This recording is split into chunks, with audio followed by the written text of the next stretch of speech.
going on, everyone? My name is Nick, or the Notorious Fantasy, and in today's video, we're going to be going over my draft strategy from the 11th overall pick in a 12-team league. Inside today's video, we'll begin by discussing the ADPs across Yahoo, Fantrax, FFC, and Sleeper all averaged together, and talk about what my general approach would be from the 11th overall pick in a 12-team league. And then about 10 to 12 minutes into today's video, we're going to be pivoting into an actual mock draft from the 11th overall spot to show you guys what I would actually be doing in a draft if it was real. But before we could get into things, I would like to ask that if you guys are new to the channel and you do end up enjoying today's video, that you please make sure to hit that subscribe button down below. And while you're down there, whether you are new to the channel or not, please make sure that you do leave a like on today's video. It would help us out a ton. And if you would like to follow me on Twitter, please do so at Notorious FNTSY. So without further ado, let's get into my 11th overall pick draft strategy. So right now, based upon current ADP, the first 10 picks before we would be up at pick number 11 would go as follows: Jonathan Taylor, Christian McCaffrey, Austin Eckler, Cooper Kupp, Derrick Henry, Justin Jefferson, Dalvin Cook, Najee Harris, Jamar Chase, and Joe Mixon. So I think at the 11th overall spot, at least for me, it is pretty clear who I want to be going with. So the best players available right now are Davante Adams, Stephon Diggs, Travis Kelce, DeAndre Swift, Nick Chubb, Aaron Jones, Alvin Kamara. For me, I want to start off my draft with a running back. I think it is perfectly acceptable to go with Davante Adams or to go with Stephon Diggs, or if you're feeling a little bit spicy and you want to go with tight end in the first round, then you can go ahead and draft Travis Kelce. I think that is perfectly acceptable, but for me, I want to go with the best running back available. And of the running backs I just named, in my opinion, I would like to go with DeAndre Swift at pick number 11. I think DeAndre Swift is in an excellent position in Detroit this season to catch a bunch of passes and be dominant both on the ground as well as catching a bunch of passes for the team. I think the Detroit Lions offense is going to be significantly better than they were last season, and I expect DeAndre Swift to have yet another consistent season where he could eventually finish as a top 5 running back at the end of the season. At pick number 14, in between us is obviously picks 12 and 13 from the 12th pick player. They would go with Stephon Diggs and Travis Kelce according to ADP, and then we'd be back up at pick number 14. So we didn't take Davante Adams yet, so realistically we could have taken Davante Adams, but here I want to go with the double running back strategy, and I want to go ahead and snag a running back that I really think should probably be going in the first round right now, and that is running back of the New Orleans Saints, Alvin Kamara. I know there is some type of a narrative out there that Alvin Kamara is not going to catch as many passes this season when compared to with Drew Brees and in the past, because famous Jameis Winston does not dump the ball off. But last year, when Jameis Winston, the W Eater, was healthy, this man was fucking dumping the ball off left and right to Alvin Kamara. So to me, there is no argument to make against Alvin Kamara. It seems like it is a 99.9999999% chance that Alvin Kamara does not get suspended this season. Obviously, there's still a slight chance that maybe the video comes out of what happened in the nightclub, and then maybe the league just has to suspend him. But it seems like since they didn't have the court date set until later on during the season, that it's virtually impossible for him to get suspended at this point. So I think Alvin Kamara is certainly worthy of the pick at pick number 14. And like I said, I think it wouldn't even surprise me if he ends up being a first round pick by the time we're talking about things in late August or in early September. So now our third overall pick will be at pick number 35. So we got to fast forward all the way there. In between our picks, we'd see Davante Adams, 9-inch Nicholas Chubb, Aaron Jones, CeeDee Lamb, Deebo Samuel, Saquon Barkley, Javonte Williams, Josh Allen, Leonard Fournette, Tyreek Hill, Mark Andrews, Mike Evans, AJ Brown, Keenan Allen, Ezekiel Elliott, T. Higgins, James Conner, Cam Akers, Kyle Pitts, and David Montgomery. Again, it is still very acceptable with at pick number 14, instead of going with Kamara, you could go wide receiver. I think that's perfectly acceptable, but my general approach is to get 2 running backs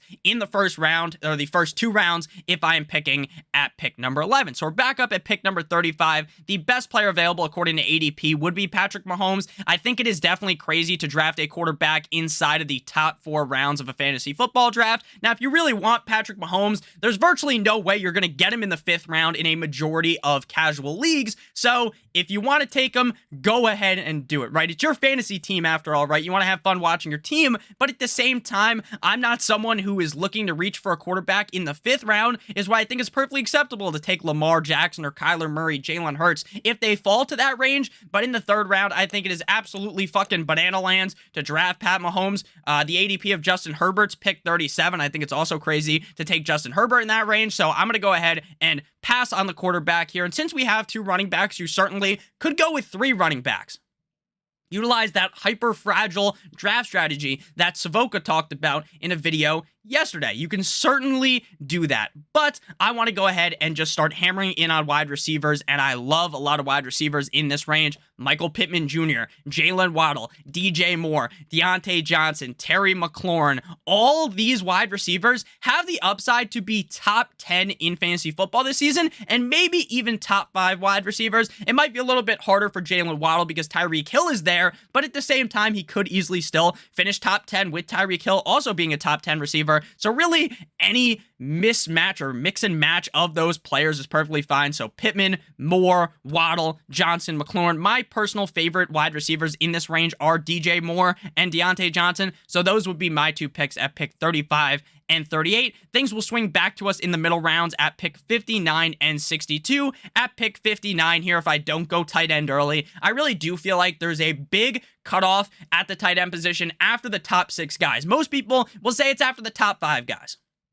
After Travis Kelce, Mark Andrews, Darren Waller, Kyle Pitts, George Kittle, those are the top 5 guys, but I think you can almost include Dalton Schultz in that range because of the crazy amount of target upside he has in this offense, because outside of CeeDee Lamb, if Gallup misses some serious time, we could see that Dalton Schultz has a serious target share in this offense. So since I don't have a top tight end, I don't have a tight end at all drafted. Instead of waiting, I would personally go with Dalton Schultz, and then we're going to continue hammering in on the wide receiver position, because if I'm being honest with you, the running backs in this range just seem like you are either reaching on the running back because you need a running back and they shouldn't be picked there, or I just don't like the running back in general and don't think they're really going to have a good season. Running backs going in this range are guys like Damian Harris, Clyde Edwards-Helaire, Miles Sanders. A lot of running backs that I don't really like. I think A.J. Dillon is solid, but I think he's going a little too high in drafts right now. His current ADP is pick 53. While I see the upside there, unless Aaron Jones gets hurt, can we really see A.J. Dillon have a top 10 running back season? Probably not. So I'm kind of just staying away from running backs in this range, which is why I like drafting one of those upper echelon or 2 upper echelon running backs, in my opinion, at the beginning of drafts at pick 11 and 14. So here we would go with Dalton Schultz, and then we would just hammer on one of these wide receivers. It's really the pick of the litter here at the wide receiver position. I like Gabe Davis a ton. I like Michael Thomas a ton. Chris Godwin has a lot of upside. How healthy is he going to be week 1? I'm not sure. But a couple weeks in the season, he could be a league winner for your team. Darnell Mooney, Adam Thielen, all wide receivers. Rashad Bateman, who I really like as well. So a lot of wide receivers in this range. And then we're just going to zoom to later on in the draft and just talk about a couple of late round targets that I am really in on. I personally really like Treylon Burks. Now, I understand that there's a lot of negative attention on Treylon Burks right now. They're saying all this shit about him. Maybe week 1, week 2, week 3, early on in the season, he doesn't catch on. It takes a little bit of time. But I really do think that Treylon Burks is the most talented wide receiver in the Tennessee Titans wide receiver room, and I think eventually he will show out. Maybe it does take some time. Maybe you got to burn a hole on your bench for the first couple of weeks, but I really do think eventually this season he will take off. I also really like the running backs late on in drafts, which is why I feel comfortable drafting 2 off the rip, hammering in on wide receivers, maybe drafting a quarterback, maybe drafting a tight end, and then just drafting these late round running backs. James Robinson could be good to fucking go week 1, and that's what it seems like it's going to be right now. I still like ETN, but James Robinson isn't going anywhere. Dameon Pierce, everyone and their mother knows about him right now, so I don't necessarily need to give him this gawk when I'm talking about him, but Dameon Pierce could be and probably is the number 1 running back on the Houston Texans, and he's coming off the board according to the average of ADPs from all these sites as running back 42. That is an absolute fucking steal. Darrell Henderson, they're talking about the Rams running backs. Cam Akers and him, they're the 1A, 1B. They have 2 starting running backs, according to Sean McVay. that means that it's not like Cam Akers is going to be the clear workhorse on this team, in my opinion. I think that we see a decent amount of Darrell Henderson, and if Cam Akers gets hurt, we know what Darrell Henderson can do, so I love the running backs in this late round range. Other players I like at the running back position, Brian Robinson Jr. There are so many negative things coming out of training camp, out of preseason about Antonio Gibson. This motherfucker is finished. Is he going to play in the NFL this year? Of course. Is he going to get some playing time? Definitely. But I really do think Brian Robinson could take over and be the lead running back on this team. But Nick, he's on the Washington Commanders. They're not very good. I understand the Commanders aren't very good, but you don't have to be on this amazing team to be a great running back. For instance, a running back we just talked about, James Robinson, was on a dogshit Jaguars roster and was an amazing running back 2 years ago, if you guys remember. So you don't have to be on this amazing team to be great for fantasy football. Another running back that's on a dogshit team that's typically really good, Christian McCaffrey. Pretty easy to figure that out. And then there's some late round receivers I like to take shots on as well. Guys like Kenny Golladay, I understand that he has not looked really good in preseason or in training camp, but I think Golladay could still be the number one receiver in New York. I really like Sky with 2 Ys more of the Chiefs. I think there's some interesting players deeper on in the draft as well, as you get to the point where they're basically close to being undrafted when you get closer to pick 158, 179, your final 2 selections, where people are typically taking kickers and defenses. If you want to go super deep at running back and receiver, not draft a kicker and defense and wait to pick them up until the beginning of the season, week number 1, that you could still draft a lot of talented players. Guys like Mr. Isaiah McKenzie, who could be the number 2 receiver on the team. Robert Tonyan. Now, I don't think he's going to be the number 2. I think Davis is going to be, but that's still possible. Robert Tonyan of the Green Bay Packers, tight end 21. Tight end 21, and we all know damn well that Rodgers relies heavily on that connection he has with the tight end, with the receiver. So if he has a good connection with the player, he's going to throw him the ball, and guess who he has a good connection with? Robert fucking Tonyan. So now it is the point in the video where we are going to zoom into a nice mock draft from the 11th overall spot. Zoom. Alrighty, so let's do it. The draft here is going to begin with Jonathan Taylor, followed by Cooper Kupp, Najee Harris, Christian McCaffrey, Derrick Henry, Justin Jefferson, Dalvin Cook, Joe Mixon, Austin Eckler, and DeAndre Swift. So we are not going to be able to get the guy that we just selected in our kind of run-through talking about pick number 11, which was DeAndre Swift. The first round this year is just very different every draft I do. It seems like the first 2 picks are always Jonathan Taylor and Christian McCaffrey. Sometimes it's different, but the whole first round, the players go in wildly different ranges every draft you do. I've seen Najee Harris be picked literally 15 or 16 in the second round. I've also seen him go inside the top 5, like right here. Same thing with these receivers. In some drafts, you're seeing Kupp, Jefferson, Chase, Adams, Stephon Diggs all going in the first round. Sometimes you only see Justin Jefferson, Cooper Kupp, and Chase go in the first round. So things are very different depending on the draft that you are in. Again, we did just talk about heavily looking to hammer in on the running backs in the first round. Now, we do not want to do what I like to call putting yourself in a box, going into the draft thinking, I have to draft 2 running backs here because that's what I thought previous to entering the draft. But if value falls your way, you have to take the value. But also, if you are fine drafting Alvin Kamara and Saquon Barkley as your number 1 and number 2 running backs, you should be perfectly fine selecting them here. The problem is while I believe that those are 2 excellent picks, the value on Ja'Marr Chase is just too strong at pick number 11. I really do believe that Ja'Marr Chase has the upside to be the number 1 receiver in fantasy football with the better offensive line in Cincinnati. I really think that Ja'Marr Chase is going to light off fireworks metaphorically in terms of fantasy football. So I love Ja'Marr Chase. He's just too good to pass up on at pick number 11. After Ja'Marr Chase, we see Stephon Diggs and Travis Kelce. Personally, if I was the 202 here, I would take Travis Kelce every single fucking day of the week, because while it is very difficult to figure out who the number 1 receiver is going to be on the Kansas City Chiefs, we actually know who it's going to be. The number 1 target is going to be Travis Kelce, and you can get him in the second round of drafts. To me, I think that's a steal, but we did get Ja'Marr Chase. We could definitely double in on the double wide receivers here, but I think since we are already having a guy like Ja'Marr Chase on the team, we don't necessarily need to do that, so we are going to go with the anchor running back strategy, unless in the third round there's a running back value that I like. Assuming that we go with the anchor running back strategy real quick, the anchor running back strategy is just drafting 1 running back onto your team at the beginning of the draft. He's your anchor. And then you're going to draft a bunch of running backs later who are going to cycle in and out of your roster as the running back too. That number 1 running back, he's the stagnant piece of your roster. The number 2 running back is going to be cycled in and out. And then when you go with this strategy, you're flex every single week unless you find these crazy running backs later in the draft that end up being like top 5 guys. More than likely in this scenario, your flex spot is going to be a wide receiver, not a running back. So right now, that's the strategy we're going to go with. We'll see what happens at pick 311 if we like a guy, but we are going to go running back. It's acceptable to go with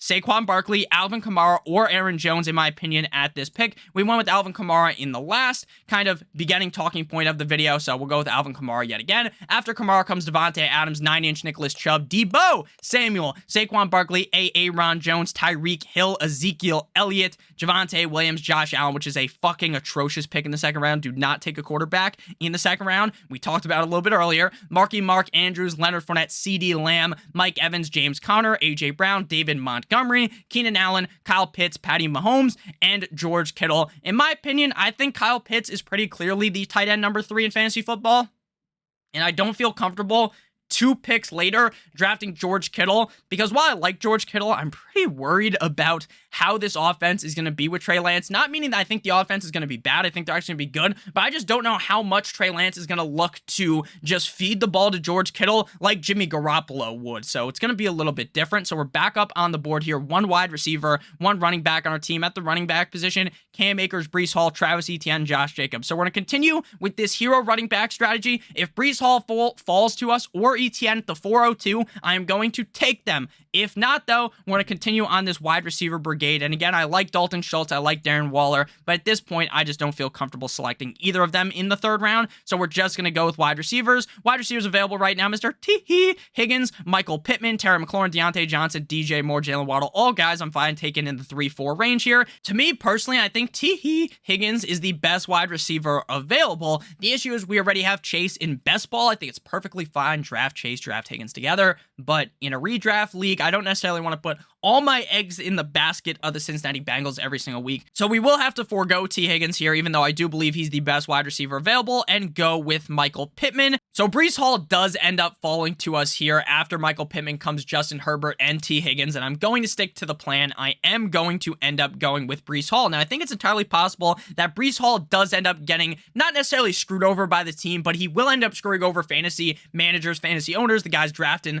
the team, the gals drafting your teams, because of the fact that Michael Carter is there. Maybe Michael Carter won't just completely fade away. Maybe they're going to throw some dump offs to Michael Carter. Maybe he's going to have more utilization in this offense than people think. So I'm still worried about Breece Hall, but the thing is, in fantasy football, we're hunting for the most upside possible, and in the 4th round, you could draft Breece Hall, who might be a first fucking round pick in fantasy football next year. The guy is just so immensely talented that you would think he'd be able to break out of the situation. Maybe things start off slow. Maybe it's a rocky road early on, but I do think eventually his talent will win out in New York with the Jumbo Jets. After Breece Hall comes Cam Akers, Travis Etienne, Deontay Johnson, DK Metcalf, Antonio Gibson, Jalen Waddle, Terry McLaurin, Josh Jacobs, Mike Williams, DJ Moore, Lamar Jackson, Darren Waller, Elijah Mitchell, Cortland Sutton, Jerry Jeudy, Allen Robinson, J.K. Dobbins, Joe Burrow, Mr. Joe Shiesty, Amari Cooper, and Short King Kyler Murray. So here in the 5th round, again, is where I'm perfectly comfortable drafting a quarterback, but since this guy drafted Justin Herbert, you got to make sure looking at the board, there's no way he drafts Jalen Hurts, so I could wait until the 6th round and snag a running back or wide receiver that could potentially be drafted by Team 12.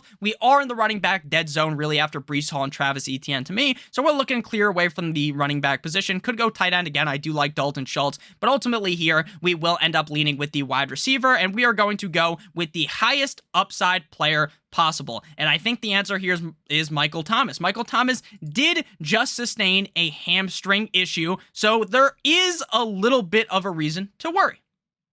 Could be a little bit nerve-wracking to draft him, but he should be good for week 1, and I think that he really could be that top 3 wide receiver we've seen in the past. So I am perfectly fine drafting Michael Thomas at this spot. The issue, though, is we do have Alvin Kamara, but I do think you can definitely draft a wide receiver and a running back on the same team, just like you can draft 2 receivers on the same team, but I personally am not looking to force that, so we're just going to go with a receiver on a different team, and I think Chris Godwin's the pick here. Again, he may be missing some time early on in the season, but ultimately, when things really count, when you get to the playoffs, if you can make it to the playoffs with Chris Godwin on our team, you're going to be in a really good fucking position when Chris Godwin is healthy deep down the stretch of the season where he could be a top 5 receiver in terms of points per game. So I love Chris Godwin in the 5th round, even though he's banged up. After that, we see Brandon Cooks as well as Hollywood Brown. So again, we could go tight end here, but I do want to get a quarterback that I believe could finish as the #1 quarterback in fantasy football, and that is Jalen Hurts. I love the rushing upside. I love the fact that they bring in A.J. Brown, and I believe that means that the team's a little bit more confident in Jalen Hurts' passing ability. I think they're going to pass the ball a little bit more, and even with them passing the ball more, Jalen Hurts still has the exact same rushing upside. He really could be the #1 quarterback in fantasy football at the end of the season. After Jalen Hurts, we see Miles Sanders, Clyde Edwards-Helaire, Juju Smith-Schuster, Dalton Schultz, Adam Thielen, Rashad Master Bateman, TJ Hawkinson, Darnell, here comes the Mooney, AJ Dillon, Damian Harris, Drake London, Michael Thomas in the 7th round. That's a chef's kiss Manufweek pick, followed by Amon-Ra St. Brown, Gabe Davis, Kareem Hunt, who kind of wants out of Cleveland. Maybe he goes to Philly. Wink, wink. I don't think that's actually going to happen, but it is possible. Kareem Hunt, DeAndre Hopkins, Russell Wilson, Kenneth Walker, Devin Singletary, and Devonta Smith. So we're back up on the board here again. Still kind of in this running back dead zone that I don't love. I do like Patterson, Edmonds, and Penny, but I think there's a chance they could fall to me. But this is where you have to look in your draft. Make sure you utilize the draft board on your draft website. Team 12 right next to us has not taken a running back, so it's very likely that they steal one of these players away from me. So again, while I think it's a slight reach in the 7th round, I want to get a player that I like. I want to go ahead and go with either Chase Edmonds or Rashad Penny at this pick. I think both are fully acceptable, and I think both of them have a lot of upside this season. They're both in somewhat complicated backfields because they have other running backs that could take some volume away, but I do think they're both the RB1s on their team. I will lean with Chase Edmonds. After Chase Edmonds, we see Cordell Patterson, followed by Tony Pollard, just as I suspected. 2 running backs could be selected by team number 12. Again, you could draft Rashad Penny here, who I do really like, but the issue here is I want to make sure that I have a great wide receiver that can fill in for Chris Godwin, and that could be my potential flex early on in the season, instead of having to play Chase Edmonds, because I might want to just play Chase Edmonds week 1 over Breece Hall, and then just let Breece Hall ride the bench. I know necessarily, oh, it's week 1, you got to start your studs, start the guys you drafted early, but in some cases, if I just don't feel like a player is going to be that great early on in the season, I'll just bench them. I don't really have that forced narrative where I have to play Breece Hall. So I think you could bench him week 1 and then just see what happens, you know? So here we are up on the board here. You go with Elijah Moore. Obviously, it's getting 2 Jets on your team a little crazy, but you know, it doesn't hurt. You could still definitely do that. Hunter Renfrow, Treylon Burks, Brandon Ayuk, Chris Olave, Alan Lazard. My favorite pick here is Brandon Ayuk. I do understand that the 49ers are run heavy, but Brandon Ayuk, when he was out of the doghouse last year, was fucking amazing.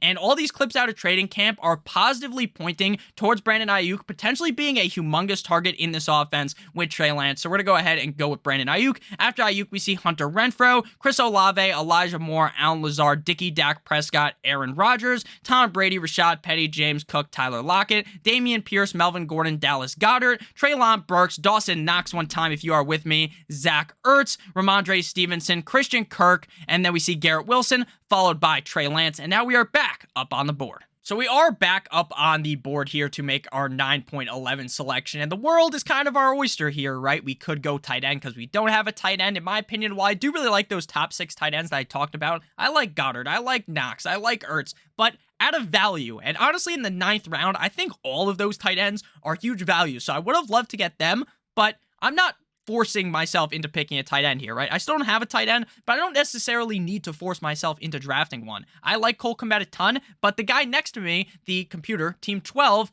has already Travis Kelce. So the odds that the computer selects another tight end is very low. That's why I think it is very important. It is fucking crucial in your draft to pay attention to what people are doing around you so that you don't reach on Cole Kmet here, who I like, and then you get screwed on the running back or receiver you want to draft. For me, I'm going to be going with the highest upside possible, right? We're in the 9th round. There's no need to be super safe here. There's no need to wrap 3 metaphorical condoms around our fucking roster here at the 9-11. So we are going with the highest upside possible. In my opinion, that's MVS. Nick, you did earlier talk about how Travis Kelce is the clear #1 target there. Of course he is. But what would happen if maybe Juju's fading, right? Maybe he's not that Juju we thought he was a couple years ago. Maybe that's just out of, it's just not possible anymore.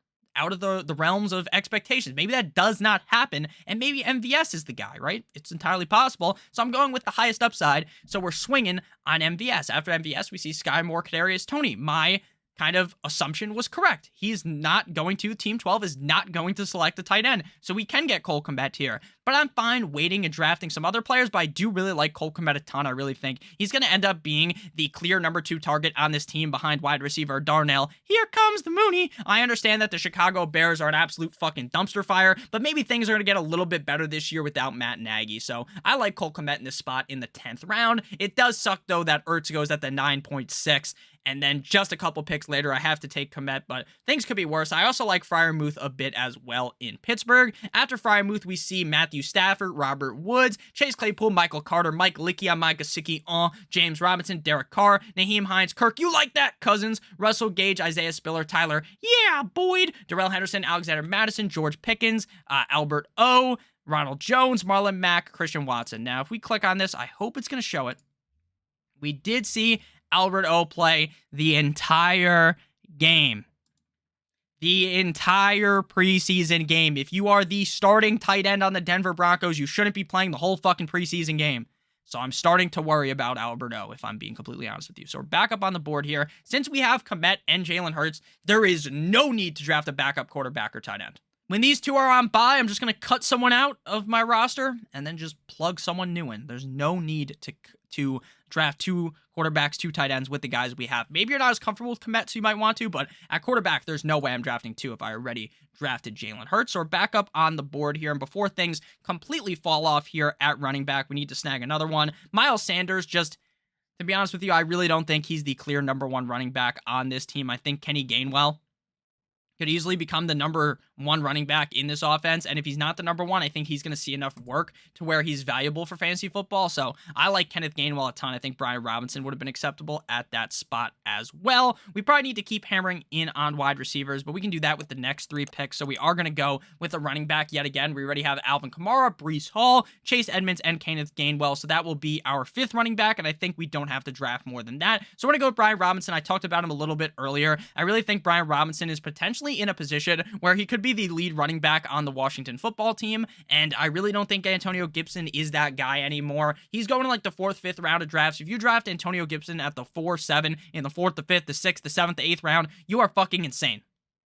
In the 4th round, it is like, it's mind-blowing how much you are just shooting your team directly in the cock by drafting Antonio Gibson. After Brian Robinson comes Julio Jones, Michael Gallup, Hunter Henry, Jarvis Landry, Rondale Moore, Tua Tagovailoa, Devontae Parker, Jameson Williams, Justin Fields, Irv Smith, Kenny G-Spot Galladay, Khalil Herbert, Jacoby Myers, Jahan Dotson, Romeo Dubes, Jamal with 2 A's Williams, Trevor Lawrence, J.D. McKisson Titties, Jalen Tolbert, and then DJ Chark, baby Chark. So we're fine here going with another wide receiver, hopping back in the receiver well, going with the most upside possible. Alec Pierce could be the number 2 receiver on the Indianapolis Colts. I also like Paris Campbell, wide receiver of the Colts, but I really think Alec Pierce is going to have a big year this year as a rookie with Matty Ice Baby as the quarterback. And speaking of Matt Ryan, he went in between my picks from the 13-11 to the 14-2 with David Njoku and Matt Ryan. So we're back up on the board here. You certainly could go running back again, but we already have 5. I think it's perfectly acceptable to go with a wide receiver and a running back with these next few picks. So with that said, I actually would probably want to go running back here and then go receiver after. So we're going to go with Pacheco. This dude is getting hyped up to the fucking maximum. People are talking about how he could be the number 1 running back in Kansas City. I don't think that's going to happen, but could he see some legitimate enough playing time to be valuable for this team? 100%. Ronald Jones's stocks have went down the fucking shitter. Ronald Jones seems like he is going to be useless on this roster, that he might get cut. I don't think that's going to happen because I think he brings something wildly different to this offense that they just don't have. They don't have that big running back, that fucking bulldozer guy like Ronald Jones. It's not like Ronald Jones is built like Eddie Lacy after eating Chinese food for 7 days in a row. If you remember when Eddie Lacy came into camp looking like a fucking wrecking ball that Miley Cyrus wrote in that music video, but that's too many analogies in like 30 seconds. It was pretty funny though. So Pacheco, I think he's in a pretty solid spot in Kansas City. I think he's definitely worth a 14th round pick. I've seen him going like the 10th round of best ball drafts. You're fucking crazy. But in the 14th, 15th round, he's definitely worth it. So we're going wide receiver here with the final pick. If you do have defenses and kickers in your league, draft the defense and the kicker in the 14th to 15th pick and don't reach on them, and take a defense that is playing a not so good opponent week 1. Not necessarily an opponent as a whole, right? You don't care if the team has a bad defense that you're playing against, because all you care about is the offense the other team has. So draft the defense playing a bad offense week 1, or an offense you project to be bad in that matchup. So now we are back up on the board here, and we're just going to go with the high upside wide receiver again. We're just hammering on the highest upside possible, latest in drafts or in the later rounds of drafts. We're going with Marvin Jones. They bring in Christian Kirk. They give him a crazy fucking contract, but it is entirely possible that Christian Kirk does not end up being as good as people think, and that Marvin Jones could be the #1 receiver on this team. Before we get on out of here, I would like to give you guys a quick word from our friends and our sponsor of today's video, Underdog Fantasy, which is the best place to play fantasy football this summer. The Best Ball Mania 3 tournament has $10 million in total prize money. All you got to do is draft your team, and that's it. You don't have to worry about waivers. You don't have to worry about calling up your buddies, trying to make some fucking trades. They don't answer their phone. They're too busy watching their kid. They need to worry more about fantasy football, but they don't. They're too worried about all this other shit. They're not answering their phone. You can't make trades. It's annoying. On Underdog, you don't have to worry about that. You don't have to worry about sitting up late doing the waivers. You don't have to worry about trades. You don't even have to worry about editing your lineup, because Underdog will automatically give you the best score every single week based upon your players. If you have a player that scores 25 points at receiver and one that scores 19 points, guess who's going in your lineup? The guy that scores 25 points. Last year's Best Ball Mania champion drafted in June, so there's no need to wait. I understand it's late August. It's almost draft season for redraft, but you don't have to wait at all. You can draft your team right now. Underdog will double your first deposit up to $100 when you sign up using promo code Stokastic. I'm pointing to it right now. It's been on your screen the whole video. STOKASTIC. They will double your first deposit up to $100. You deposit $100, they will give you $200. Head on over to Underdog Fantasy or the App Store. Click on the link in the video description, promo code Stokastic again, and you will be receiving our free best ball draft guide and our free redraft draft guide. So make sure you guys do check that out. So to recap our team on today's video, our roster went as follows. We're going to do the nice electric slide over here so you can see the full team here. We went with Jamar Chase, Alvin Kamara, Michael Pittman Jr., Breece Hall, Chris Godwin, Jalen Hurts, Chase Edmonds, Brandon Ayuk, MVS, Cole Kmet, Kenneth Gainwell, Brian Robinson, Alec Pierce, Isaiah Pacheco, and Marvin Jones Jr. So let me know down below in the comment section what you guys thought about today's team. Do you like it? Do you hate it? Let me know. What kind of strategy are you looking to employ from pick number 11? I love you guys all so much. I hope you have a great rest of your guys' day. And as always, good boy!